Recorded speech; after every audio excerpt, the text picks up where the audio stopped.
बिस्मिल्लाहिर्रहमानिर्रहीम बिस्मिल्लाहिर्रहमानिर्रहीम। My dear students, अस्सलाम वालेकुम वरहमतुल्लाहि वबरकातुहू।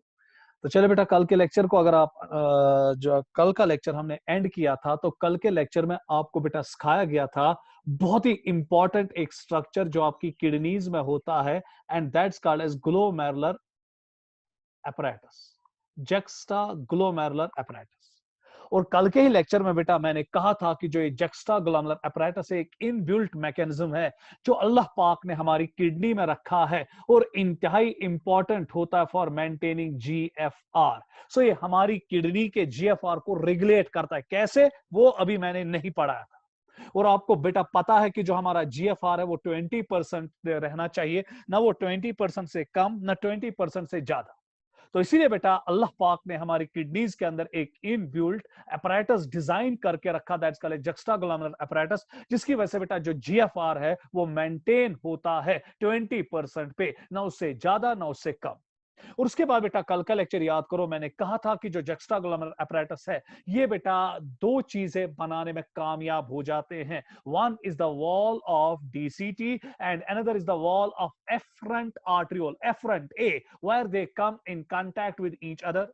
और वहां पे बेटा डीसीटी के वॉल में खास किस्म की सेल्स होती है, and those are called as macula densa, जो मैंने कल कहा था कि they are sensitive to low levels of NaCl. अगर किसी वजह से आपके ग्लोमेरुलर फिल्ट्रेट में NaCl कम है, तो तैयार रहिए, macula densa cells as chemoreceptors activate हो जाएंगे और फिर क्या करेंगे वो मैंने बोला था। उसके बाद बेटा अगर हम आपका एफरेंट आर्ट्रियोल देखेंगे, उसके वॉल में बेटा स्पेशलाइज्ड स्मूथ मसल सेल्स होती है, and those are called as juxtaglomerular cells, जो मैंने कल आपको बोला था। और उसके बाद बेटा मैंने कहा था कि यहां से एक हार्मोन निकलता है, and that's called as renin, और ये तब निकलता है जब बेटा ब्लड प्रेशर कम हो जाता है, वो आगे देखेंगे। उसके बाद बेटा मैंने कहा था कि इन दो सेल्स के दरमियान, इन दो स्ट्रक्चर्स के दरमियान आपको एक और ग्रुप ऑफ सेल मिलेगा, and that's called as extra mesangial cells, और इसको मैंने नाम दिया था पॉलकिसन सेल्स का भी, या लेसिस सेल्स का भी, या गुरमेक्थाई सेल्स का। और मैंने कहा था कि जो ये बेटा लेसिस सेल्स है, या एक्स्ट्रा मेसेंगियल सेल्स है, या पॉलकिसन सेल्स है, या लेसिस सेल्स है, इनमें दो हार्मोन्स की एक्टिविटी देखी गई है, एक तो एरिथ्रोपियाटिन और दूसरा रेनिन। तो चलिए बेटा, ये मैंने कल के लेक्चर में आपको सब कुछ सिखाया था। तो आज के लेक्चर को अब हम आगे की ओर बढ़ाएंगे, और आज के लेक्चर में अब हम देखेंगे कि जो हमारा डीसीटी है, वहां पे क्या क्या चीजें ट्यूबुलर रीअब्जॉर्प्शन के जरिए रीअब्जॉर्ब की जाती है, कौन कौन सा चीज बेटा वहां पे रीअब्जॉर्ब किया जाता है। मैंने आपको पहले पीसीटी पढ़ाया, पीसीटी के बाद लूप ऑफ हैंडल पढ़ाया, लूप ऑफ हैंडल में बेटा मैंने आपको काउंटर करंट समझाया, और उसके बाद कहा कि वाटर कैसे निकलता है, सोडियम क्लोराइड कैसे निकलता है, और काउंटर करंट की वजह से आपका मिडुला कैसे हाइपर ऑस्मोटिक बनता है, उसकी ऑस्मोलैलिटी इंक्रीज हो जाती है अप टू 1200 मिली ऑस्मोल्स बोला था। उसके बाद बेटा आज के लेक्चर, कल के लेक्चर में मैंने आपको डीसीटी में रीअब्जॉर्प्शन से पहले जक्स्टा ग्लोमेरुलर apparatus स्टडी करवाया। तो आज के लेक्चर में अब हम देखेंगे कि जो आपका डीसीटी है, वहां पे क्या क्या गुल खिल जाते हैं, वहां पे कौन कौन सा चीज रीअब्जॉर्ब हो जाता है। तो चले बेटा कल का लेक्चर आगे बढ़ाएंगे, और कल के लेक्चर को अब हम बेटा आगे की ओर मोड़ लेंगे और देखेंगे कि आज के लेक्चर में अब हमें क्या सीखना पड़ेगा। तो चले बेटा अब यहां पे नजर बराबर रखिएगा, आज के लेक्चर की ओर मैं आ रहा हूं, जहां पे बेटा हमें सीखना पड़ेगा कि आपके डिस्टल कन्वोल्यूटेड ट्यूब्यूल में क्या क्या हो जाता है। तो कल का लेक्चर याद करो, अगर आपको कल का लेक्चर याद होगा, यहां पे मैं अब एक डायग्राम भी डिजाइन करूंगा, तो कल के लेक्चर के साथ आज के लेक्चर को कोरिलेट करेंगे। ये आपका बोमेंस कैप्सूल है, ये आपका बेटा यहां पीसीटी है, ये यहां तक आपका लूप ऑफ हैंडल है। तो यहां तक तो हमने पढ़ा है, ये अब बेटा आपका डीसीटी है। और कल का लेक्चर याद करो, मैंने कहा था कि जो आपका डीसीटी है उसमें दो पार्ट्स होते हैं। पहला initial part is called as early distal convoluted tubule, और इसका जो आखिर वाला हिस्सा होता है, जो आगे जाके फिर कलेक्टिंग डक्ट के साथ मर्ज होता है, and that is called as late distal convoluted tubule. और कल का ही लेक्चर आप याद करो, कल मैंने कहां कहां पे आपको बेटा रोका था, मैंने कहा था कि जब ग्लोमेरुलर फिल्ट्रेट जाता है loop of Henle into the DCT, उसमें लगभग लगभग 10% सोडियम क्लोराइड अभी भी होता है, और लगभग उसमें 20% वाटर अभी भी होता है। बाकी जो बेटा 90% सोडियम क्लोराइड होता है उसका 70 to 80% जो है या लगभग 70% पीसीटी में रिएब्सॉर्ब होता है और लगभग बेटा शाबाश, फिर मैंने कल कहा था कि 20% रिएब्सॉर्ब होता है इन द शाबाश ascending limb of loop of Henle. और उसके बाद वाटर का 70% जो है वो लगभग रिएब्सॉर्ब होता है पीसीटी पे, और शाबाश बेटा जो आपका डिसेंडिंग लूप ऑफ हेनल है वहां पे वाटर का 10%। अब इन शॉर्ट बेटा जब ग्लोमेरुलर फिल्ट्रेट आपके डीसीटी पे पहुंचने वाला है तो वहां पर बेटा अभी भी ग्लोमेरुलर फिल्ट्रेट में 10% सोडियम क्लोराइड है और 20% वाटर है। तो चलिए बेटा अब हम देखेंगे क्या क्या हो जाएगा, क्या क्या अब ट्यूबुलर एब्जॉर्प्शन में होगी। मोस्टली दो चीजों पे अब आपको यहां पे नजर रखनी पड़ेगी, एक तो सोडियम क्लोराइड पे और बेटा वाटर पे अब आपको नजर रखनी पड़ेगी। इसीलिए बेटा मैंने इन्हीं दो पे ज्यादा फोकस कर रहा हूं अब मैं, कि जब ग्लोमेरुलर फिल्ट्रेट आपके डिस्टल कन्वलेटेड ट्यूब्यूल पे पहुंचता है, पहले इसको चलना है अर्ली पार्ट से और उसके बाद ये बढ़ेगा लेट पार्ट से और फिर लेट पार्ट से जाएगा इनटू द कलेक्टिंग डक्ट। मगर जो फिल्ट्रेट अब आपके बेटा डीसीटी की ओर आ रहा है उसमें कितना NaCl 10% और वाटर कितना बेटा 20%। तो चलिए बेटा अब देखेंगे क्या होगा। Early distal tubule is permeable to sodium and chloride ions. मैंने आपको कहा था, अगर आपको प्रीवियस लेक्चर याद होगा, मैंने कहा था कि जो आपका डिस्टल कन्वलेटेड ट्यूब्यूल है, याद करो बेटा उस लेक्चर को, it is impermeable to both solutes, याद करो याद करो याद करो, एज वेल एज सॉल्वेंट। ना ये बेटा सॉल्यूट को निकलने देगा और ना ही सॉल्वेंट। मगर इसमें एक जगह एक्सेप्शन, थोड़ी बहुत एक्सेप्शन है। अगर मैं उस टाइम आपको कहता आपको कुछ समझ में नहीं आता, उस टाइम मैंने जनरल लेक्चर में कहा कि this part is impermeable to solutes and solvent. मगर इसका जो इनिशियल पार्ट होता है that's called as early distal convoluted tubule, early part, early हिस्सा, और ये बहुत छोटा हिस्सा इसका होता है। इसमें बेटा शाबाश परमिएबिलिटी रहती है फॉर सॉल्यूट्स। किसके लिए परमिएबिलिटी, किसके लिए रहती है? सॉल्यूट्स। सो दैट मींस कि जो आपका बेटा अर्ली डिस्टल कन्वलेटेड ट्यूब्यूल होता है, जो इंतहाई छोटा हिस्सा होता है डीसीटी का, तो ये बेटा खाली परमिएबल रहता है टू सॉल्यूट्स। किसके लिए परमिएबल रहता है? सॉल्यूट्स। उसके बाद बेटा जो इसका मेजर हिस्सा है that is called as late convoluted tubule, ये इम्परमिएबल है to both solutes as well as solvent.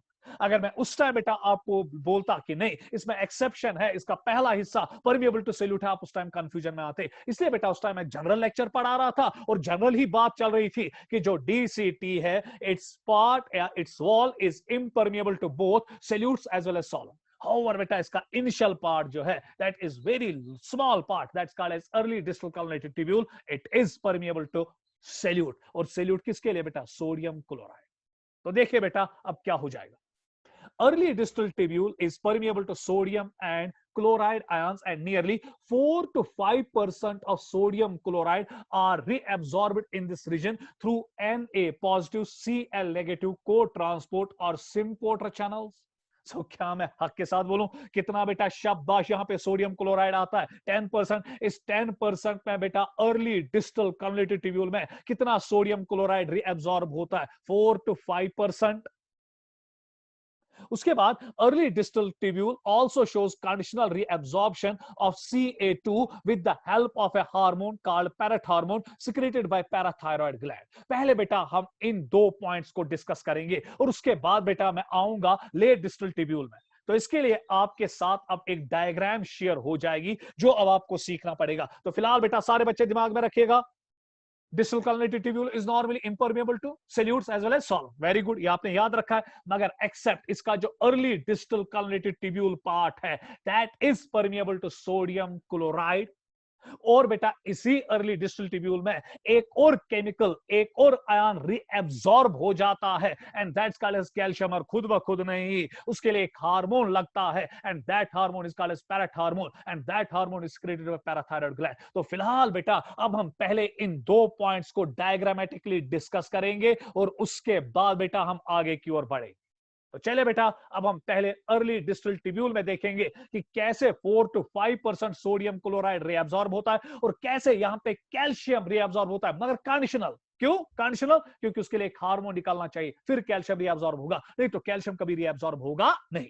तो चले बेटा आपके सामने इसका स्क्रीनशॉट आप ले सकते हैं क्योंकि मुझे बाद में और इस स्लाइड को लाना है, पहले मैं इन दो पॉइंट्स को डायग्रामेटिकली डिस्कस करूंगा। तो चले बेटा इसका स्क्रीनशॉट भी अगर कोई लेना चाहता है या बाद में लेना चाहता है कोई परेशानी। तो चले बेटा आपके सामने में अब यहां पे एक डायग्राम ला रहा हूं। तो चलिए बेटा, ये डायग्राम अब आप सारे बच्चे अपने दिमाग में याद रखिएगा। ये बेटा डीसीटी का ल्यूमेन है, प्लीज नजर रखो। ये डीसीटी है, ये इसका ल्यूमेन है, जैसे मैं आपको पीसीटी में दिखा रहा था। कृष्णा बेटा सऊदी, इस पर जरा गौर से देखिएगा। ये आपका यहाँ पे बोमेंस कैप्सूल है, थोड़ा बहुत मैं दिखा रहा हूं। ये पीसीटी है, ये लूप ऑफ हेनल है, और ये बेटा डीसीटी है, और ये डीसीटी के इर्द गिर्द है ना पेरिट्यूबुलर कैपिलरीज। क्या गुनाह मैंने किया, मैंने अब यहाँ पे डीसीटी को खोला और डीसीटी के ऊपर से क्या रखा, पेरिट्यूबुलर कैपिलरीज। ये ल्यूमिन ऑफ डीसीटी है, ये सेल्स ऑफ बेटा शाबाश डीसीटी है, गौर से देखिएगा। ये बेटा इसके इर्द गिर्द यहां पर जो आप देख रहे हो ये रेड कलर से, these are the peritubular capillaries and these are peritubular capillaries. ये बेटा अब आपको अच्छी तरह से याद रखना पड़ेगा। सो यहां पर अब मैंने डीसीटी को आपको बेटा अच्छी तरह से दिखाया। ये डीसीटी है जिसमें ग्लोमेरुलर फिल्ट्रेट है। इस फिल्ट्रेट में सोडियम क्लोराइड जो है बेटा शाबाश वो कितना है, 10%, वेरी गुड। शाबाश, वाटर कितना है, 20%, वेरी गुड। और उसके बाद बेटा ये डीसीटी की सेल्स है जो आपको येलो कलर से दिखाई देती है, 1 2 3 और 4 क्रीम कलर से, सॉरी। और उसके बाद जो आपको ये ऊपर से ब्लड वेसल मिल रही है, these are the peritubular capillaries. ये बेटा अब मैंने यहां पे इसको खोल के लाया। तो देखिए बेटा, अब जो यहां पे डीसीटी का है, डीसीटी के कितने पार्ट्स है, 2 early part and let part. तो चलिए बेटा इसको हम यहां पे अर्ली पार्ट बनाएंगे यहां तक। प्लीज बेटा नजर रखिएगा आपकी कन्वीनियंस के लिए। अब जो मैंने ये ब्लैक लाइन यहां दी, दिस ब्लैक लाइन जो इस साइड की है, this is the early part, और ब्लैक साइड के इस साइड से जो हिस्सा है that is the late part of the DCT. तो अब आपको बेटा पता है नॉर्मली वॉल ऑफ डीसीटी जो सेल्स है they are impermeable to both solutes as well as solid except the early part that is permeable to sodium chloride. तो देखिए बेटा अब यहां पे क्या हो जाएगा। प्लीज बेटा सारे बच्चे यहां की ओर नजर रखिएगा, प्लीज बेटा सारे नजर अब यहां की ओर रखोगे। कुछ बेटा मैं यहां पे अब चीजें मिटाऊंगा, तो चले मैंने अब चीजें वापस मिटा दी ताकि बेटा अब मैं अच्छी तरह से अपना काम करो। खाली इतना याद रखो कि जब मैं यहां पे एक ब्लैक लाइन बीच में डाल रहा हूं, this part is the early part and part of the beta piece DCT after this black line is called as the late part of DCT। अब जरा बेटा गौर से देखिएगा, यहां पर बेटा आपका NaCl कितना आ रहा है, 10%, और आपका वाटर कितना आ रहा है, 20%। अब जो अर्ली पार्ट है ये किसके लिए परमिएबल है, it is permeable to sodium chloride. अब देखिए बेटा जो ये सोडियम क्लोराइड होता है, याद करो परसों का लेक्चर, ये क्वेश्चन है तो बेटा सोडियम, प्लीज बेटा नजर रखो, प्लीज नजर रखो बराबर। 3 सोडियम यहां पे कहां निकलते हैं, बाहर। सोडियम पोटेशियम पंप मैंने बोला है ये कंटिन्यूसली बेटा सेल्स में पीसीटी में भी चल रहा था और अब आपके डीसीटी में भी ये चलता है। और इसके एवज में कितने पोटेशियम अंदर लाए जाते हैं, 2। सो बेटा 3 सोडियम कंटिन्यूसली बाहर निकलते हैं और 2 पोटेशियम कंटिन्यूसली अंदर लाए जाते हैं, और इसको हम कहते हैं बेटा सोडियम, सॉरी एक मिनट, तो इसको बेटा हम कहते हैं सोडियम पोटेशियम पंप, है ना। और बेटा इसके लिए आपको क्या लगता है, एक्टिवली एटीपी, क्योंकि सोडियम की कंसंट्रेशन बेटा अंदर ज्यादा बाहर कम। तो लॉजिकली बेटा अब इसको अगेंस्ट द सॉरी अंदर कम बाहर ज्यादा, तो अगेंस्ट द सोड बेटा कंसंट्रेशन आपको निकलना पड़ता है। और पोटेशियम की ये मैंने आपको सब कुछ सिखाया था, पोटेशियम की कंसंट्रेशन अंदर ज्यादा बाहर कम, तो नतीजा तौर पे आपको पोटेशियम को भी अगेंस्ट द कंसंट्रेशन ग्रेडियंट लाना है ना। तो अब बेटा इसीलिए यहां पे एटीपी लगता है। इस चीज की वजह से क्या होगा, आपकी सेल्स के अंदर सोडियम क्या आएगा, कम, और जो पोटेशियम है वो क्या हो जाएगा बेटा, ज्यादा। आप जरा बेटा गौर से देखिएगा, ये तशना नेब्रिक सोडियम क्लोराइड है ना।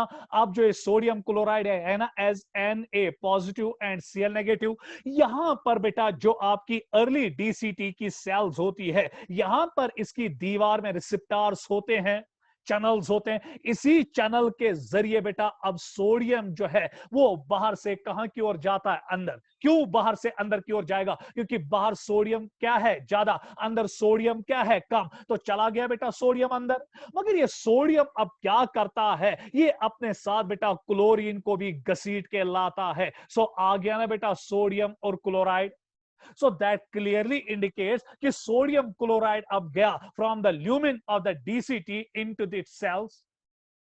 और इस चैनल को जिसकी वजह से बेटा ये अंदर जा रहा है, तो sodium and chloride, it's called as sodium positive Cl negative cotransport channels. क्यों को ट्रांसपोर्ट चैनल्स? क्योंकि इसमें सोडियम और क्लोराइड दोनों एक साथ आगे बढ़ते हैं, so therefore it is sodium chloride cotransport channel. सो इसकी वजह से जब सोडियम क्लोराइड अंदर जाता है, अगर बेटा ये आसानी, ये सोडियम पोटेशियम पंप के सेल के अंदर सोडियम की लेवल्स कम नहीं होती, और जब सेल्स के अंदर सोडियम की लेवल्स कम नहीं होती, बाहर से सोडियम अंदर की ओर नहीं आता। तो यहां पर बेटा अब सोडियम की कंसंट्रेशन सेल्स के अंदर कम due to sodium potassium pump which continuously operate in these cells. तो इसकी वजह से बेटा अब सोडियम जो है वो बाहर से ज्यादा है, सेल्स के अंदर कम है, तो सोडियम खिसकेगा फ्रॉम इनसाइड टू आउटसाइड। मगर जब ये इन सब बेटा फ्रॉम ल्यूमिन टू सेल्स जाएगा, फ्रॉम डीसी टू सेल्स जाएगा, तो ये अपने साथ क्लोराइड आयंस को भी घसीट के लाएगा, और एक चैनल के जरिए सब कुछ होगा, that's called sodium chloride cotransport channel. तो अच्छो खुदा संजरी बेटा, ये देखो ना, sodium from higher concentration to lower concentration. मगर बेटा ये तब हुआ ना जब सोडियम पोटेशियम पंप यहां पे चलता था, तो सोडियम पोटेशियम पंप के लिए क्या लगा? एटीपी। इसलिए बेटा इस ट्रांसपोर्ट को हम सेकेंडरी एक्टिव ट्रांसपोर्ट कहते हैं। बराबर जैसे बेटा सोडियम और ग्लूकोज, सोडियम और अमाइनो एसिड्स, सोडियम और लैक्टिक एसिड रीअब्सॉर्ब होता था फ्रॉम द पीसीटी, यहां पे सोडियम और क्लोराइड रीअब्सॉर्ब हुआ ना from the DCT into its cells. मगर बेटा अब यहां पे सोडियम की लेवल्स को कम करने के लिए सोडियम पोटेशियम पंप लगता है ना, जिसके लिए क्या लगता है? एटीपी। सो यहां पर जब सोडियम क्लोराइड जाता है ना from the lumen of DCT into the cells, अथवा एनर्जी की हिन क्या कि सोडियम को ना from higher concentration to lower. मगर बेटा इस लोअर कंसंट्रेशन ऑफ सोडियम को सेल्स में बनाने के लिए आपको क्या खर्च हुआ? एटीपी। तो इसीलिए बेटा इसको हम कहते हैं सेकेंडरी एक्टिव ट्रांसपोर्ट। अब क्वेश्चन ये कि चलिए सर माना कि इस रीजन में अब sodium chloride early part of distal convoluted tubule में ये परमिएबल है सोडियम क्लोराइड के लिए, अब सोडियम क्लोराइड चला गया, मगर सर 10% में ये कितना जाएगा? ये चला जाता है 4 to 5%। सो दैट मीन्स कि बेटा अब जब सोडियम क्लोराइड आगे बढ़ेगा या फिल्ट्रेट आगे बढ़ेगा, अब ये लेट पार्ट में आएगा, अभी भी इसमें कितना? शाबाश बेटा, सोडियम क्लोराइड है 5 to 6% सोडियम क्लोराइड। क्योंकि बेटा 10% में 4 to 5% किसमें एब्सॉर्ब हुआ? रीएब्सॉर्ब हुआ अर्ली पार्ट में। और अब जब 10 से -4 to 5% करोगे तो ये रहेगा ना 5 to 6% सोडियम क्लोराइड। और जो वाटर है वो इस रीजन में बेटा शाबाश अर्ली पार्ट में रीएब्सॉर्ब नहीं होता। अब वाटर भी आगे बढ़ेगा ना, और वाटर की अभी भी परसेंटेज कितनी है बेटा? 20%।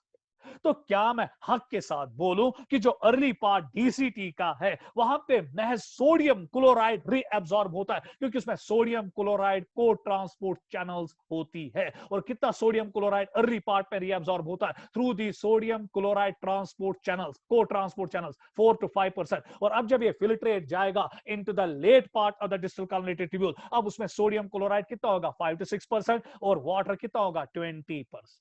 क्योंकि वाटर में कोई हलचल अर्ली पार्ट में होती नहीं है। उसके बाद मैंने एक पॉइंट अब आपके दिमाग में लाया था कि जो अर्ली पार्ट है it also shows conditional reabsorption for calcium. अब देखिए बेटा कैल्शियम रीअब्सॉर्प्शन कैसे हो। अगर किसी वजूहत से, प्लीज बेटा नजर रखो, प्लीज नजर रखो, अगर किसी वजूहत से आपके ब्लड में कैल्शियम जो है, सपोज ये आपकी ब्लड वेसल है, पेरिट्यूबुलर कैपिलरीज है, इसमें कैल्शियम कम है। सो दैट मीन्स कि अगर आपके ब्लड में कैल्शियम कम है, कम हो रहा है Ca2 पॉजिटिव, तो उस टाइम क्या होता है? आपका एक ग्लैंड है and that gland is called as parathyroid gland. और जो पैराथायरॉइड ग्लैंड होता है, नजर रखिएगा बेटा, ये पैराथायरॉइड ग्लैंड हमारे थायरॉइड ग्लैंड के साथ पीछे जुड़ा होता है। सो ये 4 ग्लैंड्स होते हैं छोटे छोटे जो थायरॉइड ग्लैंड के साथ जुड़े होते हैं। तो जो ही पैराथायरॉइड ग्लैंड जो हमारे थायरॉइड ग्लैंड के साथ जुड़े होते हैं हमारे गले में, तो ये बेटा देख लेते हैं कि कैल्शियम की लेवल्स क्या है ब्लड में? कम। तो ये एक्टिवेट हो जाते हैं पैराथायरॉइड ग्लैंड्स, और ये हार्मोन प्रोड्यूस करते हैं, and that hormone is called as PTH, that is called as parrot hormone.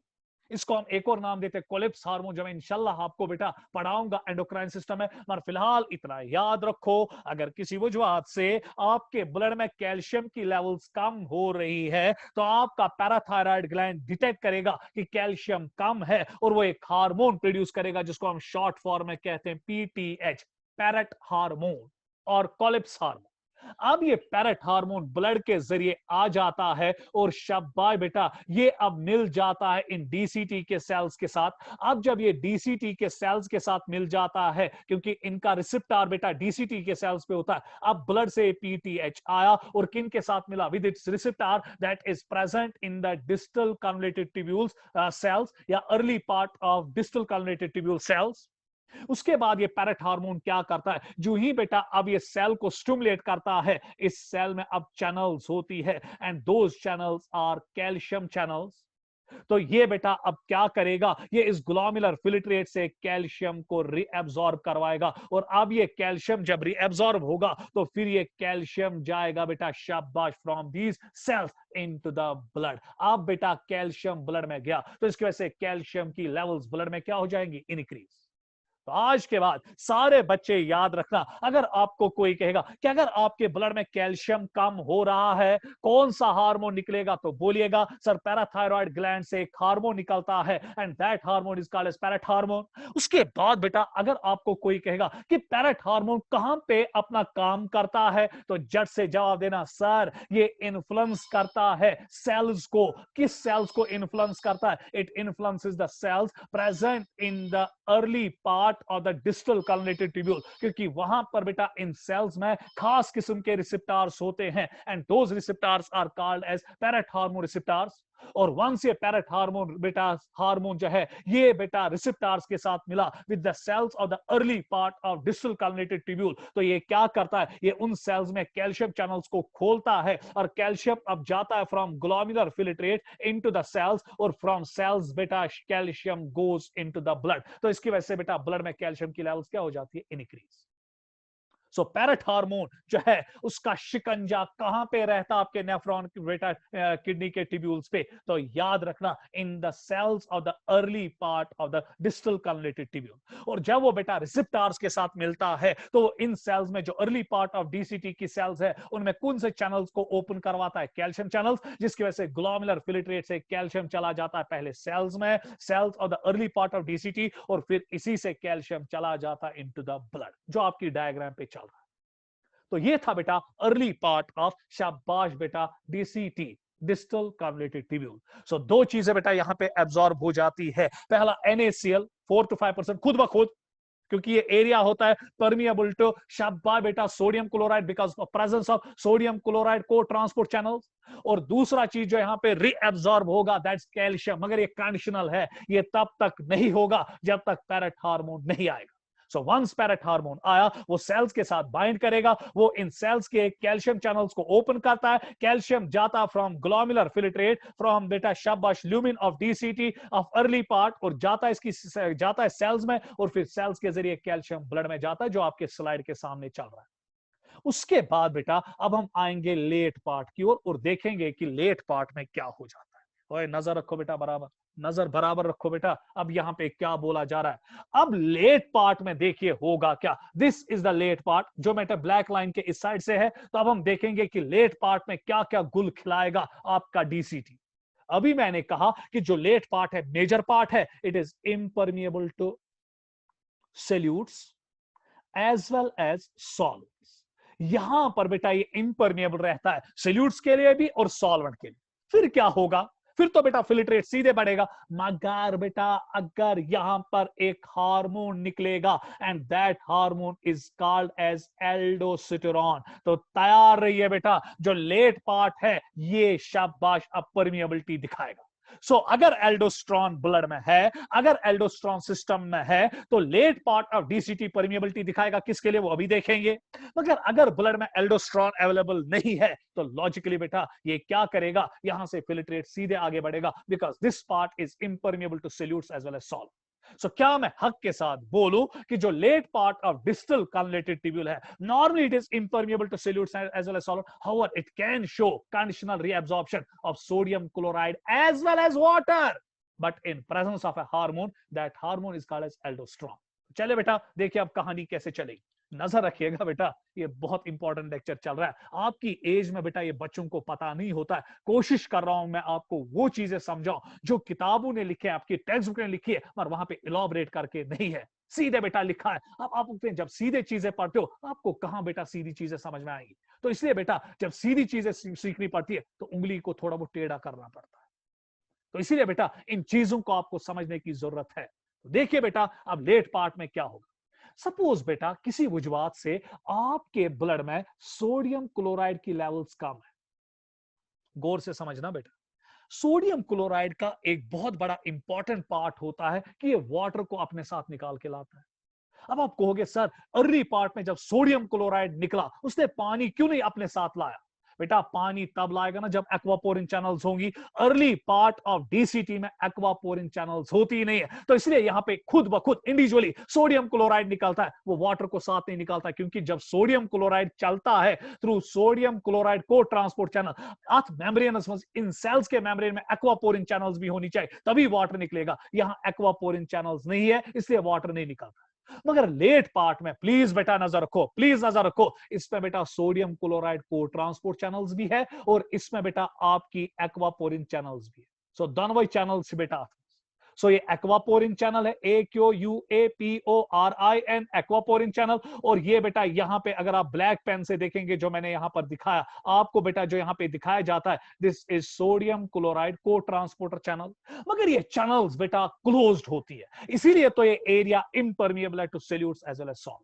आप देखिए बेटा इन चैनल्स को कौन खोलेगा। ये चैनल्स बेटा किस चीज की वजह से खुलेंगे। अगर किसी वजूहत से ब्लड में सोडियम क्लोराइड कम है, सो यहां पे मैं कैल्शियम कम पढ़ा रहा था, अब मैं बेटा लेट पार्ट पे दिखा रहा हूं कि अगर किसी वजूहत से आपके खून में सोडियम क्लोराइड कम है, सो दैट मींस आपका ब्लड जो है उसमें हाइपोटोनिसिटी है, उसकी ऑस्मोलैलिटी कम है। क्योंकि ब्लड की ऑस्मोलैलिटी कितनी होनी चाहिए बेटा 300 मिली ऑस्मोल्स। मगर अगर अब सोडियम क्लोराइड कम है ना प्रिंसिपल सॉल्यूट, तो ऑस्मोलैलिटी क्या होती है कम। उसी टाइम बेटा आपका एड्रिनल ग्लैंड कैसे बेटा प्रोड्यूस करता है, अभी मैं उसमें नहीं आऊंगा। आपका बेटा एड्रिनल ग्लैंड एक हार्मोन प्रोड्यूस करता है and that hormone is called as aldosterone. आज के बाद बेटा फिलहाल इतना याद रखो कि अगर आपके ब्लड में सोडियम क्लोराइड कम, आपके ब्लड की ऑस्मोलैलिटी कम, ब्लड की ऑस्मोलैलिटी कम, तो एड्रिनल ग्लैंड से बेटा ट्रिगरिंग मैकेनिज्म के जरिए कैसे, वो मैं अभी नहीं पढ़ाऊंगा आपको, एल्डोस्ट्रॉन निकलता है। और ये एल्डोस्ट्रॉन अब मिलता है विद द रिसेप्टर्स शाबाश that are located on the शाबाश सेल्स ऑफ शाबाश लेट डिस्टल कार्बोनेटेड ट्यूब्यूल। और ये एल्डोस्ट्रॉन जब मिलता है तो उसके बाद सेल्स के अंदर क्या हो जाता है, जो ये रिसेप्टर एक्टिवेट होता है जिसके साथ बेटा एल्डोस्ट्रॉन मिला, तो ये एल्डोस्ट्रॉन जब रिसेप्टर को एक्टिवेट करेगा तो फिर कास्केड ऑफ रिएक्शन सेल्स के अंदर होता है, ढेर सारी रिएक्शंस होती है और उन रिएक्शंस की वजह से ये सोडियम क्लोराइड और एक्वापोरिन चैनल जो है ये ओपन हो जाती है। और जब ये बेटा चैनल्स ओपन हो जाती है तो अब सोडियम क्लोराइड जो है शाबाश बेटा वो चला जाता है बाहर से। शाबाश बेटा ये सोडियम क्लोराइड है ना, तो इसको ट्रांसपोर्ट चैनल के जरिए ये सोडियम क्लोराइड अंदर चला जाता है और शाबाश बेटा इन एक्वापोरिन चैनल्स के जरिए ये वाटर है जो है ये अंदर चला जाता है। फिर ये सोडियम क्लोराइड बेटा इन सेल्स के जरिए ब्लड में जाता है और ये वाटर बेटा इन सेल्स के जरिए ब्लड में चला जाता है।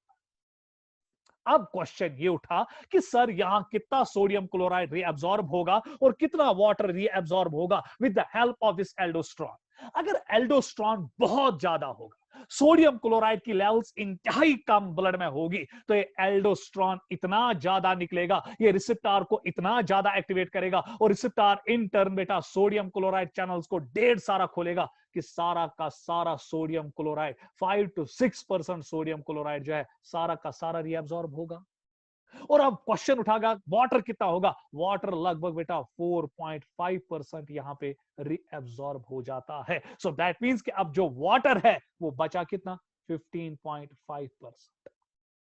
सो दैट मींस कि बेटा अगर हम अर्ली पार्ट में देखेंगे, अर्ली पार्ट में खाली सोडियम क्लोराइड खुद ब खुद रीअब्सॉर्ब हो रहा था because that part was permeable to solute. मगर उस अर्ली पार्ट में एक्वापोरिन चैनल्स नहीं थी इसलिए वाटर बेटा उस टाइम एब्सॉर्ब नहीं होता था, रीअब्सॉर्ब नहीं हो रहा था।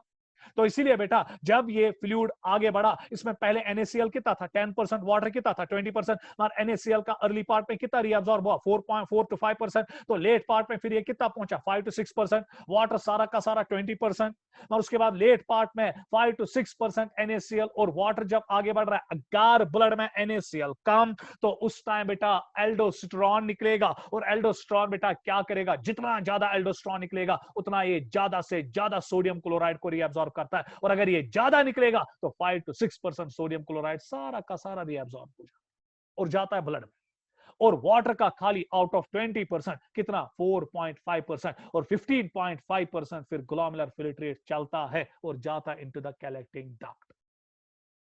तो ये था बेटा आपका डीसीटी। क्या आपके डीसीटी में क्या क्या होता है, कितने हार्मोन्स बेटा आपके डीसीटी पे काम करते हैं, दो। One is parrot hormone and another is aldosterone. मगर पैरेट हार्मोन अर्ली पार्ट पे काम करता है कि लेट पार्ट पे, अर्ली पार्ट पे। और कब काम करता है, जब ब्लड में कैल्शियम की लेवल्स कम होती है, फिर ये क्या करता है, ये कैल्शियम को रीअब्सॉर्ब करता है फ्रॉम द ग्लोमेरुलर फिल्ट्रेट और पहुंचाता है किसमें, ब्लड में। और लेट पार्ट पे कौन सा हार्मोन बेटा मदद करता है कंडीशनल रीअब्सॉर्प्शन में, कंडीशनल मीन शर्ती, कैसे कहते हैं इसका एल्डोस्टेरोन इसका गैसी सोडियम क्लोराइड तो वाटर रीअब्सॉर्ब।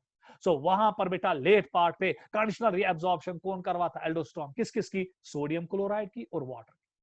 और कितना सोडियम क्लोराइड, अगर एल्डोस्टेरोन बहुत ज्यादा निकल रहा है तो 5 to 6% सारा का सारा NaCl जो है वो रीअब्सॉर्ब होगा, और वाटर में 20% से कितना रीअब्सॉर्ब होगा 4.5%, और फिर बचेगा कितना बेटा 15.5%। सो दैट मींस कि जब ग्लोमेरुलर फिल्ट्रेट अब डीसीटी को छोड़ के जाएगा, उसमें अभी भी वाटर कितना होगा बेटा 15.5%। ये था बेटा आपका reabsorption with in the collecting, sorry with in the DCT. पर अब एक चीज यहां पे आपको याद रखनी पड़ेगी जो इंतहाई इंपॉर्टेंट है, जो ये बेटा शाह नजर थे वो बेटा और कुन बराबर, जो आपका एल्डोस्टेरोन है, इस पे नजर रखो बेटा। ये पॉइंट यहाँ पे तूफानी पॉइंट बनने वाला है, जिसपे आपको बेटा बहुत खतरनाक नजर होनी चाहिए। जब बेटा एल्डोस्टेरोन ऐड करता है on the cells of the late distal convoluted tubule, तो वो वहां पे बेटा सोडियम क्लोराइड की चैनल्स को क्या करवाता है, ओपन, और एक्वापोरिन चैनल्स को क्या करवाता है, ओपन, ताकि जो बेटा सोडियम क्लोराइड है या सोडियम है और वाटर है वो रीअब्सॉर्ब हो जाए पहले सेल्स में, और फिर सेल्स के जरिए किसमें, ब्लड। ये एक और चैनल खुलवाता है, जरा बेटा नजर यहां पे रखिएगा, ये एक और चैनल खुलवाता है आपके, जो यहां पे मैं व्हाइट पेन से बना रहा हूं बेटा ऊपर, and that channel is called as potassium channel. So ये बेटा पोटेशियम चैनल को खुलाता है, और इसकी वजह से ब्लड से पोटेशियम आ जाता है और चला जाता है सेल्स में, फिर ये पोटेशियम बेटा चला जाता है इनटू योर शाबाश ग्लोमेरुलर फिल्ट्रेट। तो क्या मैं हक के साथ बोलूं कि जो आपका एल्डोस्टेरोन है, इसमें लिखता हूं बेटा गौर से देखिएगा, ये ब्लड में सोडियम की लेवल्स को क्या करता है, इनक्रीज, मगर साथ साथ ये पोटेशियम की लेवल्स को डिक्रीज करवाता है। कैसे, क्योंकि ये सोडियम को रीअब्सॉर्ब करता है from glomerular filtrate into the cells and from cells into the blood, मगर पोटेशियम को ये सिक्रीट करता है from blood into the cells, और फिर ये पोटेशियम बेटा शाबाश जब ब्लड से आता है किसमें बेटा, सेल्स में, और फिर ये सेल्स के जरिए ये पोटेशियम चला जाता है into the glomerular filtrate. That is why कि जो आपका एल्डोस्टेरोन है, इसके दो रोल होते हैं। पहला रोल ये कि ये सोडियम को रीअब्सॉर्ब करता है from the cells, from the बेटा शाबाश लेट डिस्टल कन्वलेटेड ट्यूब्यूल, और भेजता उसको ब्लड में, ताकि ब्लड में सोडियम की लेवल्स क्या हो जाए, इंक्रीज। एट अ टाइम ये एक और काम करता है, ये बेटा शाबाश ब्लड से पोटेशियम को लाता है, फिर बेटा सेल्स के अंदर जो डीसीटी की लेट पार्ट ऑफ डीसीटी की सेल्स होती है, उनमें पोटेशियम चैनल्स को ओपन करता है। अब पोटेशियम ब्लड के जरिए सेल्स में आता है, फिर यही पोटेशियम सेल्स के जरिए किसमें निकलता है, ग्लोमेरुलर फिल्ट्रेट। तो क्या मैं हक के साथ बोलूं कि जो आपका एल्डोस्टेरोन है, ये आपके पेशाब में सोडियम की लेवल्स कम कर देता है, और ये आपके पेशाब में पोटेशियम की लेवल्स को ज्यादा करता है, या वाइस वर्सा ब्लड में, या आपके ब्लड में सोडियम की लेवल्स को इंक्रीज करता है और पोटेशियम की लेवल्स को डिक्रीज करवाता है। सो ये ब्लड से पोटेशियम को निकालता है ना, फिर सेल्स में डालता है, फिर सेल से डीसीटी की सेल्स में डालता है, फिर डीसीटी की सेल से ये पोटेशियम निकलता है ना इनटू द ग्लोमेरुलर फिल्ट्रेट, और ये ग्लोमेरुलर फिल्ट्रेट में आता है। सो दैट मीन्स कि बेटा ये आपके ब्लड में सोडियम की लेवल्स को इंक्रीज करेगा और पोटेशियम की लेवल्स को डिक्रीज करेगा। ये सोडियम की रीअब्जॉर्प्शन करता है और पोटेशियम की ट्यूबुलर सिक्रीशन करता है। ट्यूबुलर सिक्रीशन वो फिनोमिना है जहां से ब्लड से कंपोनेंट्स निकाले जाएंगे और फिर बेटा ग्लोमेरुलर फिल्ट्रेट में भेजे जाएंगे। सो ट्यूबुलर रीअब्जॉर्प्शन या tubular secretion is opposite to tubular reabsorption. Tubular reabsorption क्या जुगा फिल्ट्रेट से शाबाश कंपोनेंट्स को भेजा जाता है ब्लड में और ट्यूबुलर सिक्रीशन में ब्लड से कंपोनेंट्स को भेजा जाता है इनटू द ग्लोमेरुलर फिल्ट्रेट।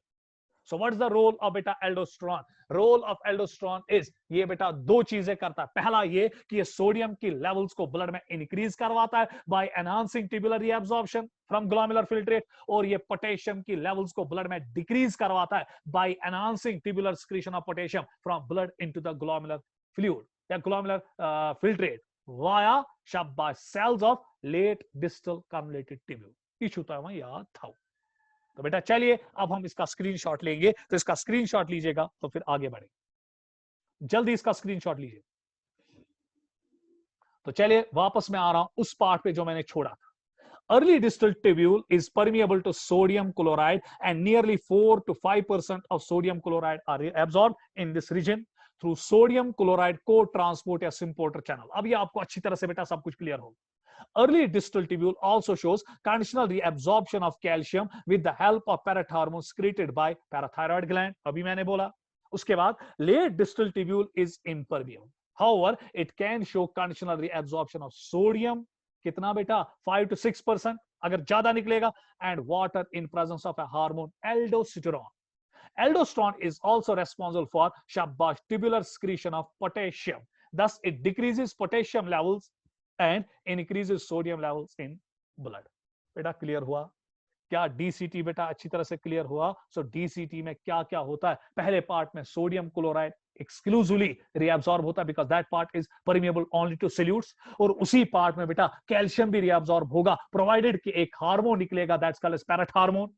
और उसके बाद जब हम लेट पार्ट में आते हैं तो लेट पार्ट में बेटा शाबाश इम्परमिएबिलिटी होती है, मगर वो पार्ट कंडीशनल रिएब्सॉर्प्शन दिखा सकता है दो चीजों के लिए, एक तो बेटा सोडियम क्लोराइड के लिए और वाटर के लिए, मगर in presence of a hormone that's called as aldosterone.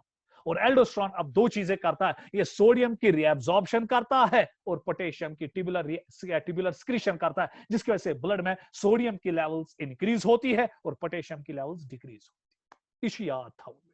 तो चले बेटा अब हम इसके लास्ट पड़ाव की ओर आएंगे। इसका स्क्रीनशॉट लीजिएगा जल्दी। लास्ट पड़ाव की ओर आ रहे हैं and that is the collecting duct. तो अब देखेंगे बेटा कलेक्टिंग डक्ट में क्या हो जाता है। थे सरी और को नजर बेटा प्लीज बेटा नजर रखो। Normally wall of collecting duct is impermeable to solutes as well as solvents। Again फिर वही कहानी, conditional reabsorption। उसके बाद nearly 15.5% of filtrate और 28 liter reaches into the collecting duct per 24 hours। है वो उनमें बेटा अब कुछ आसान 15.5 अभी बोला ना बेटा, अभी बोला मैंने कि 4.5% आ रही हो sir 20%, 4.5% gonna reabsorb in the DCT. अब वहां पे कितना फिल्ट्रेट, कितना पानी, क्योंकि फिल्ट्रेट मेनली पानी का बना हुआ है ना, तो अब कितना पानी बेटा आपके कलेक्टिंग डक्ट की ओर आ रहा है 15.5% ऑफ फिल्ट्रेट। तो चले बेटा अब देखिए यहां पे क्या होगा। अब आपके सामने एक डायग्राम लाई जाएगी जिसपे बेटा पूरी तरह से अब आपको क्लियर कॉन्सेप्ट होगा कि होता क्या है।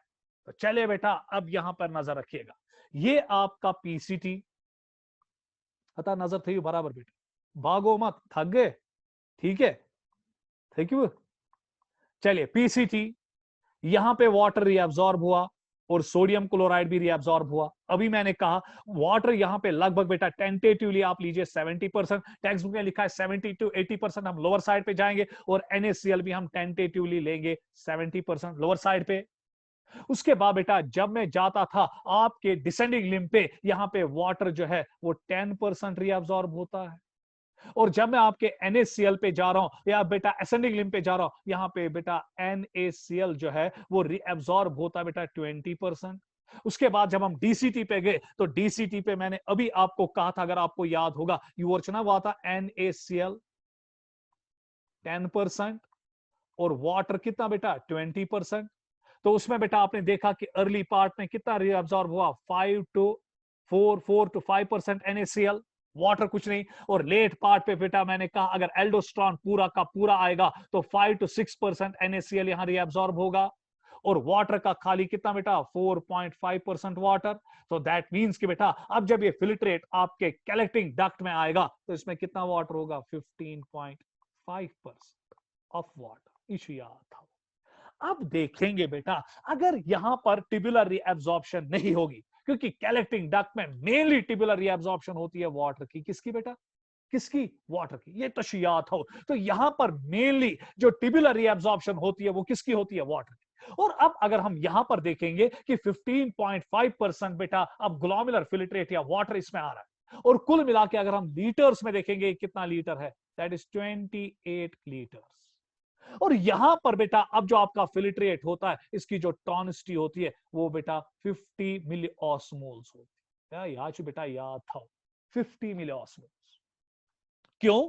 क्योंकि बेटा मैंने कहा था यहां पे 300 मिली ऑस्मोल्स, फिर यहां पे 1200 मिली ऑस्मोल्स। याद करो यहां पर बेटा ये 300 मिली ऑस्मोल्स या 200 मिली ऑस्मोल्स पे चला जाता है या फिर 100 मिली ऑस्मोल्स पे। और अर्ली डीसीटी पे सोडियम क्लोराइड और रीअब्सॉर्ब हुआ ना तो ये पहुंचता है बेटा लगभग ओवरऑल 50 पे। तो फिर ये 50 मिली ऑस्मोल से ये यूरिन कहां बढ़ता है बेटा? आगे। और अब किस में आता है ये बेटा? Collecting duct. क्योंकि जितना जितना सोडियम क्लोराइड रीअब्सॉर्ब होता जाएगा शाबाश बेटा फ्रॉम द डीसीटी उतना ये हाइपोटोनिक बनता जाएगा। क्योंकि आपको पता है बेटा osmolality is equal to number of solutes शाबाश divided by 1 kilogram of solvent. So यहां पर बेटा सोल्यूट कंपोनेंट कम हो रहा है ना तो लॉजिकली ऑस्मोलैलिटी कहां तक चली जाएगी? 50 मिली ऑस्मोल्स। याद करो वो लेक्चर बेटा मैंने जब आपको कहा था। प्लीज बेटा अब यहां पर देखिएगा, यहां पे अब सारा कंसेप्ट बेटा समेट के मैं ला रहा हूं। बहुत इंपॉर्टेंट कंसेप्ट अब यहां पे चल रहा है। प्लीज बेटा नजर बराबर रखो। अब जब ग्लोमेरुलर फिल्ट्रेट बेटा 15.5% वाटर लेकर चलता है तो अमाउंट के लिहाज से 28 लीटर्स बनता है। और इसकी ऑस्मोलैलिटी कितनी है बेटा? 50 मिली ऑस्मोल्स। अगर बेटा कलेक्टिंग डक्ट में कोई भी चीज रीअब्सॉर्ब नहीं हो, कोई भी चीज रीअब्सॉर्ब नहीं होगा, वाटर रीअब्सॉर्ब नहीं होगा, उस दिन ये इंसान 24 घंटे में 28 लीटर पेशाब करेगा। और बेटा उसकी ऑस्मोलैलिटी कितनी होगी? 50 मिली ऑस्मोल्स। मैंने कहा था कि किडनी के पास ताकत होता है कि वो यूरिन को हाइपोटोनिक भी बना सकती है और हाइपरटोनिक भी बना सकती है। अगर किसी इंसान ने बेटा 28 लीटर पानी पिया, याद करो वो लेक्चर जो मैंने बोला था, तो बेटा इमिशना अबंडेंट वाटर बॉडी बस। और किडनी इस पूरे के पूरे वाटर को कहां निकालेगी? बाहर। और उस दिन ये इंसान बेटा किस टॉनिसिटी से यूरिन करेगा? With the osmolality of 50 milliosmoles. और अमाउंट ऑफ यूरिन 24 आवर्स में कितना होगा? 28 लीटर्स। मगर हम नॉर्मली बेटा इतना पानी पीते नहीं है। अब क्वेश्चन ये उठता है, सर आपने तो कहा था कि जो काउंटर करंट मैकेनिज्म है, जो लूप ऑफ हेनल है, उसकी वजह से हाइपर ऑस्मोटिक यूरिन बनता है। से तावन सुनो क्या सर्सी कांसेप्टस ये ते यूरिन हाइपोटोनिक बनो।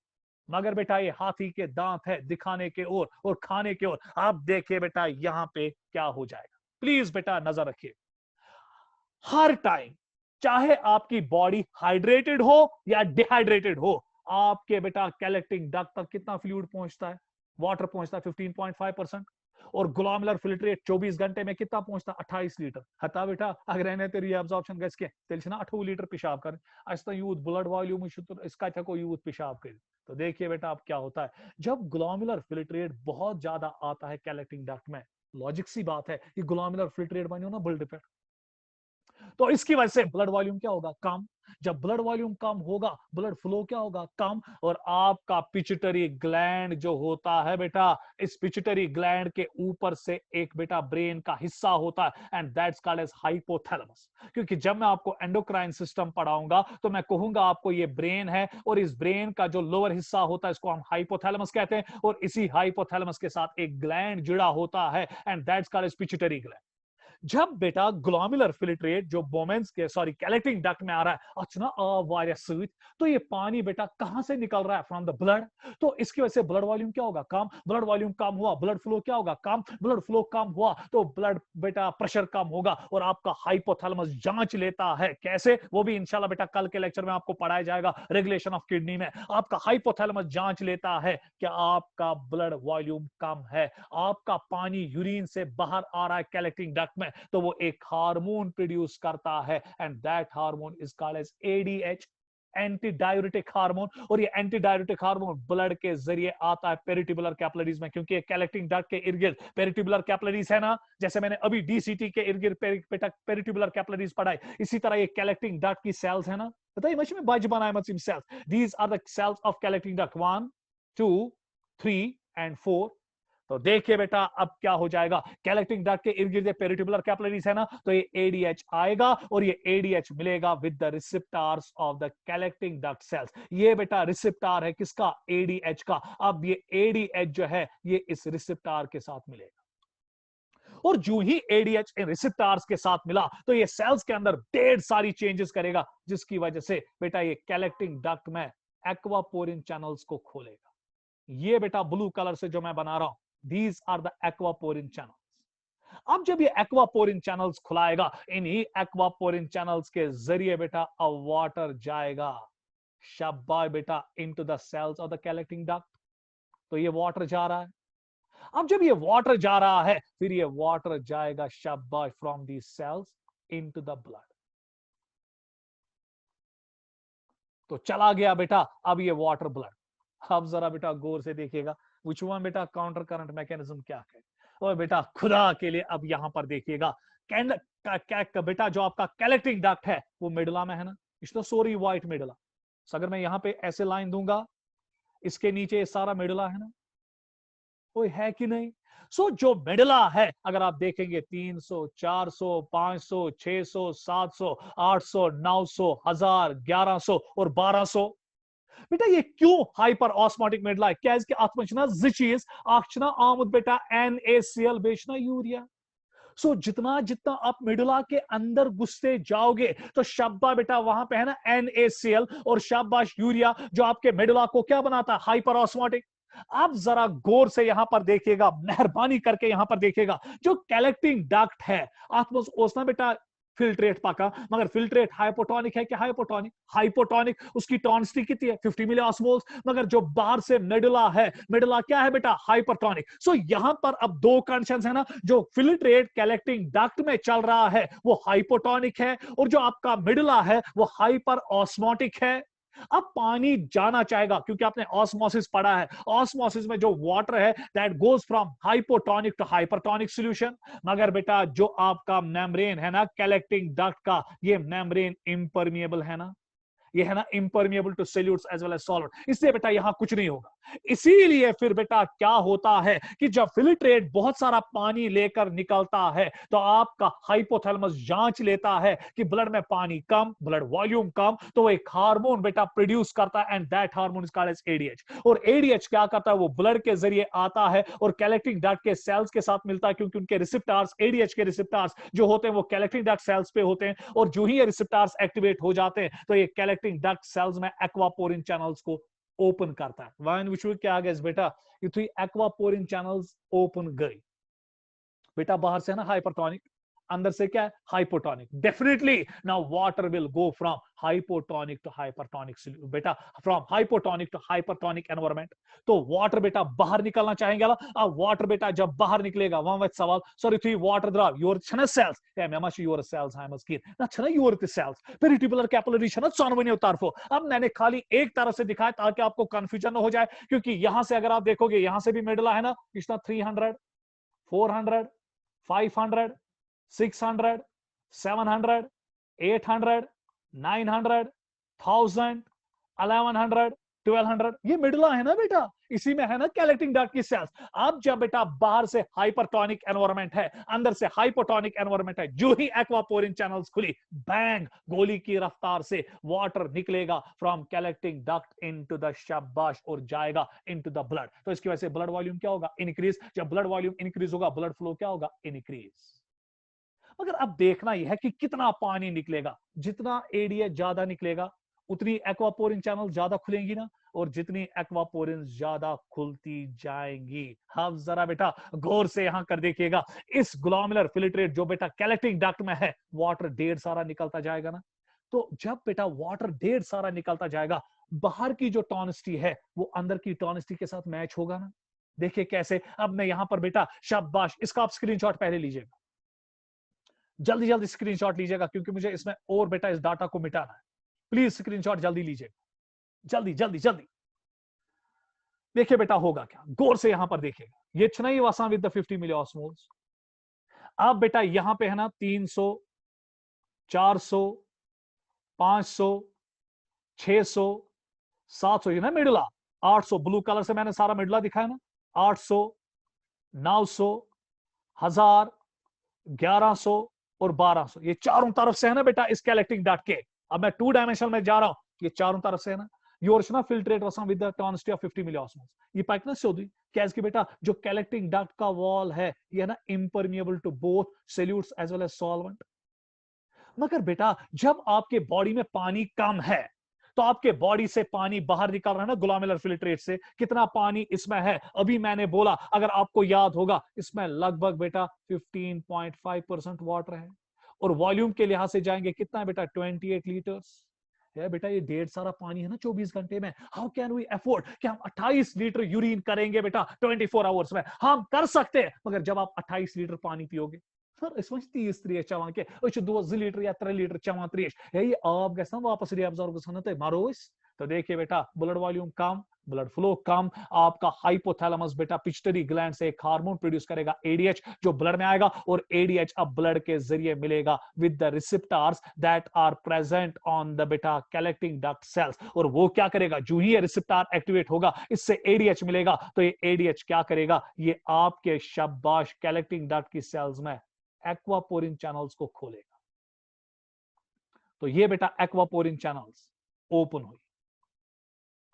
अब जब एक्वापोरिन चैनल्स ओपन हुई तो होगा क्या, ये वाटर निकलेगा ना, ये जाएगा फ्रॉम द कलेक्टिंग डक्ट बेटा वाटर और आएगा ना इनटू द सेल्स। अब क्वेश्चन आएगा कौन सा फोर्स इसको ड्रैग करेगा, कोई फोर्स तो होना चाहिए ना जो वाटर को बेटा एक्वापोरिन चैनल्स के जरिए लाएगा फ्रॉम बेटा in from the lumen of collecting duct into the blood. बेटा फोर्स है, यहां पे टॉनिसिटी है ना 50 मिली ऑस्मोल्स, यहां पे टॉनिसिटी कितनी है 300 मिली ऑस्मोल्स, यहां पे टॉनिसिटी कितनी है बेटा 50 मिली, यहां से 400। जो जो बेटा अब वाटर निकलता जाएगा वो जाएगा ना फ्रॉम हाइपोटोनिक, इट्स ना हाइपोटोनिक, यहां से कंडीशन क्या है बेटा हाइपरटोनिक। तो ये वाटर अब निकलेगा और चला जाएगा बेटा ब्लड में, और जितना जितना वाटर बाहर निकलता जाएगा लाइन पे देखो बेटा, ये तो ना 400, ये ना 300, ये तस्दी ना 300। अब अंदर की और बेटा बाहर की जो ऑस्मोलैरिटी है वो अंदर की ऑस्मोलैरिटी से मैच होगा ना 300। नजर रखो बेटा बराबर, 300 300, 400 400, 500 500, 600 600, 700 700, 800 800, 900 900, 1000 1000, 1100 1100 और 1200 1200। क्यों? क्योंकि वाटर उतना निकलेगा through osmosis through this aquaporin channels, ताकि अंदर बेटा बाहर की कंसंट्रेशन जो है, बाहर की जो ऑस्मोलैरिटी है वो अंदर की ऑस्मोलैरिटी से मैच होगी। अब जितना एडीएच ज्यादा निकलेगा, जितना ब्लड वॉल्यूम कम उतना एडीएच ज्यादा, जितना एडीएच ज्यादा उतना एक्वापोरिन चैनल ज्यादा निकलेंगे, और जब जितना एक्वापोरिन चैनल ज्यादा ओपन हो जाएंगे उतना यूरिन जितना जितना नीचे चलता जाएगा कलेक्टिंग डक्ट में उतना उतना यूरिन हाइपरटोनिक बनता जाएगा, और ये कहां तक जाएगा अप टू 1200 मिली ऑस्मोल। और जब हम 1200 मिली ऑस्मोल से यूरिन करते हैं पर डे तो amount of urine is only 200 to 300 ml। तो क्या मैं हक के साथ बोलूं, यहीं पे अब सारा किस्सा फंसा हुआ है। अगर आपकी बॉडी में अबंडेंट वाटर है, सपोज आपने एक दिन में सपोज 24 घंटे में 28 लीटर पानी पिया है बेटा, सकरखा पेशाब जाद की काम जाद विश कित पट कैज की 28 लीटर से 3 दोस्त 54 गटन एडीएच में नहीं, जब एडीएच नहीं निकलेगा तो कलेक्टिंग डक्ट से बेटा कोई वाटर एब्जॉर्ब नहीं होगा, और यहां पर जब फिल्ट्रेट या यूरिन बाहर निकल के आएगा उसकी टॉनिसिटी होगी ना 50 मिली ऑस्मोल्स। कैज की एडीएच में खुला एडीएच में द्रावी ये एडीएच द्राव एक्वापोरिन चैनल्स में खुले, ये एक्वापोरिन चैनल्स खुले नहीं किए, सो यूरिन बेटा 50 मिली ऑस्मोल से कलेक्टिंग डक्ट से कहां निकलेगा बाहर। और बेटा आप एक दिन में कितना पेशाब करोगे 28 लीटर्स।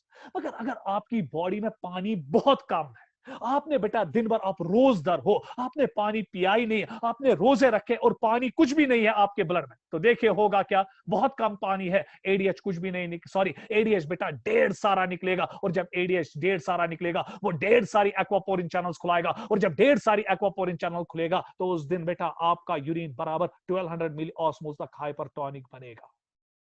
और आपका पेशाब करने का वॉल्यूम होगा इन 24 आवर्स, वो महज 200 से 300 ml तक जाएगा। सो क्या मैं हक के साथ बोलूं, हमारे यूरिन की रेंज जो है वो 28 लीटर से 200 टू 300 ml खाली है। जब आपकी बॉडी में अबंडेंट वाटर है, 28 लीटर आपने पानी पिया, उस दिन आप यूरिन करोगे विद 50 मिली ऑस्मोल्स, और उस दिन बेटा एडीएच कुछ भी नहीं निकलेगा। मगर जब बेटा आपका यूरिन जो है वो खाली 200 टू 300 ml पर डे होगा, बस इतना ही आप यूरिन करोगे। स्पेशली हम आमतौर बेटा तब करते हैं जब हम कुछ भी पानी नहीं पीते, रोजे में है 16 17 घंटे तक पानी नहीं पीते, उस दिन आप यूरिन को अपनी हाईएस्ट लेवल तक ले जाओगे, दैट इज हाइपरटोनिक यूरिन। और हाइपरटोनिक यूरिन जो होगा उसकी ऑस्मोलैलिटी कितनी होगी, 1200 मिली ऑस्मोल्स, और वॉल्यूम महज कितना होगा 24 घंटे में, 200 से 300 ml। अल्लाह पाक की कसम, उस दिन आप बेटा रिकॉर्ड तोड़ एडीएच निकालोगे अपनी बॉडी से। और वो एडीएच क्या करेगा, वो आपके कैलेक्टिक डक्ट के ऊपर से नीचे तक तमाम एक्वापोरिन चैनल्स को खोलेगा, और सारा का सारा जो वाटर है वो बेटा रीअब्सॉर्ब हो जाएगा। और 15.5% से लगभग बेटा आपका 15.2% वाटर जो है वो रीअब्सॉर्ब होके जाएगा। सो क्या मैं हक के साथ बोलूं, जिस दिन आपने 28 लीटर पानी दिन में पिया, तो तैयार रहिए बेटा एडीएच जीरो निकलेगा, कुछ भी नहीं निकलेगा। और आप उस दिन यूरिन 28 लीटर करोगे 24 घंटे में, और शाबाश, उसकी ऑस्मोलैलिटी कितनी होगी, 50 मिली ऑस्मोल्स। और जिस दिन बेटा आपने पानी कुछ भी नहीं पिया, तैयार रहिए उस दिन बेटा आपका जो यूरिन है उसकी जो ऑस्मोलैलिटी होगी वो बेटा 1200 मिली ऑस्मोल्स होगा। एबंडेंट एडीएच निकलेगा, वो पूरी बेटा चैनल्स को ओपन करेगा, और ढेर सारा पानी वापस रिअब्सॉर्ब होगा, और आपका यूरिन आउटपुट 24 घंटे में खाली 200 से 300 ml होगा, और उसकी ऑस्मोलैलिटी जो होगी वो 1200 मिली ऑस्मोल्स। सो अब डिपेंड करता है कि कितना एडीएच निकलता है, उतना ही यूरिन आपका हाइपरटोनिक बनता जाए। अब देखिए बेटा, loop of Henle counter current mechanism क्यों रेस्पॉन्सिबल है for formation of hypertonic urine. अब एज्यूम करो, बस बेटा फाइनल एसआर चल रहा है, एज्यूम करो कि आपके पास लूप ऑफ हेनल नहीं है, और जब लूप ऑफ हैंडल नहीं है तो वाजा रेक्टा नहीं। अब वाजा रेक्टा और लूप ऑफ हैंडल नहीं है, काउंटर करंट नहीं है, काउंटर करंट नहीं है, तो आपका जो मेडुला है वो हाइपर ऑस्मोटिक नहीं बनेगा। और जब मेडुला हाइपर ऑस्मोटिक नहीं बनेगा, क्या बेटा वाटर निकल सकता है? कोई ड्राइविंग फोर्स अब होगा जो वाटर को निकालेगा from collecting duct into the blood? नहीं। सो हाइपर ऑस्मोटिक मेडुला ही असली मेन कल्प्रिट है जो बेटा इस वाटर को मदद करता है निकलने में। सो दो कल्प्रिट्स है, एक तो एडीएच और दूसरा बेटा हाइपर ऑस्मोटिक मेडुला। अगर बेटा हाइपर ऑस्मोटिक मेडुला नहीं होता तो एडीएच काम कर पाता, हाँ वो एक्वापोरिन चैनल्स को खोलता, मगर वाटर ड्रिफ्ट नहीं हो पाता from collecting duct into the blood. So ये दोनों चीजें इंपॉर्टेंट है। जैसे एक बच्चे के लिए माँ बाप बहुत इंपॉर्टेंट है, इस तरह हाइपरटोनिक यूरिन के लिए दो चीजें बहुत इंपॉर्टेंट है, एक तो एडीएच और हाइपर ऑस्मोटिक मेडुला। पर हाइपर ऑस्मोटिक मेडुला तब तक नहीं बन सकता है जब तक काउंटर करंट नहीं है, और काउंटर करंट तब तक नहीं बन सकता है जब तक बेटा लूप ऑफ हेनल और वासा रेक्टा नहीं हो। सो वासा रेक्टा है, लूप ऑफ हेनल है, काउंटर करंट बनेगा, काउंटर करंट बनेगा, हाइपर ऑस्मोटिक मेडुला बनेगा, हाइपर ऑस्मोटिक मेडुला बनेगा, तभी तो एडीएच काम करेगा। अगर बेटा शाबाश लूप ऑफ हेनल नहीं है, वासा रेक्टा नहीं है, काउंटर करंट नहीं है, काउंटर करंट नहीं है, हाइपर ऑस्मोटिक मेडुला नहीं है, हाइपर ऑस्मोटिक मेडुला नहीं है, तो लॉजिक्स ये कहेंगे कि एडीएच बेटा अपना काम नहीं करेगा और यूरिन कभी भी हाइपरटोनिक नहीं बन सकता है।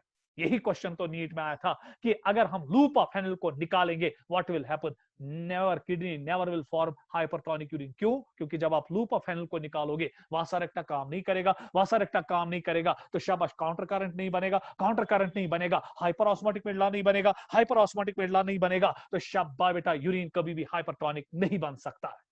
तो हो बेटा अब आपको पता चला कि हाइपरटोनिक यूरिन बनाने के लिए दो चीजें बहुत इंपॉर्टेंट है, एक तो हाइपर ऑस्मोटिक मेडुला और दूसरा एडीएच। और हाइपर ऑस्मोटिक मेडुला के लिए बहुत इंपॉर्टेंट है बेटा लूप ऑफ हेनल एंड वाजा रेक्टा।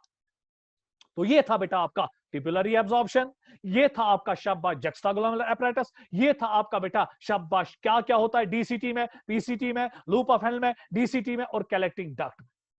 तो ये बेटा अब आप याद रखेंगे, जिस दिन आप बहुत कम पानी पिएंगे, आप रोजे में हो, तैयार रहिए बेटा, उस दिन आपका यूरिन अपनी हाईएस्ट हाइपरटोनिसिटी को छुएगा, क्योंकि उस दिन इतना एडीएच निकलेगा कि वो सारी की सारी एक्वापोरिन चैनल्स को आपकी कैलेटिक डक्ट में ओपन करेगा। मगर जिस दिन बेटा आपने 28 लीटर पानी पिया, तैयार रहिए, उस दिन जीरो एडीएच निकलेगा, कोई भी बेटा एक्वापोरिन चैनल नहीं खुलेगी, और उस दिन आप यूरिन करोगे with the tonicity of 50 milliosmole. So such is the शाबाश बेटा आपकी किडनी की ताकत to form the hypotonic urine, to form the hypertonic urine, and it depends upon the hydration of your body. So इसी से बेटा हम आज का लेक्चर बेटा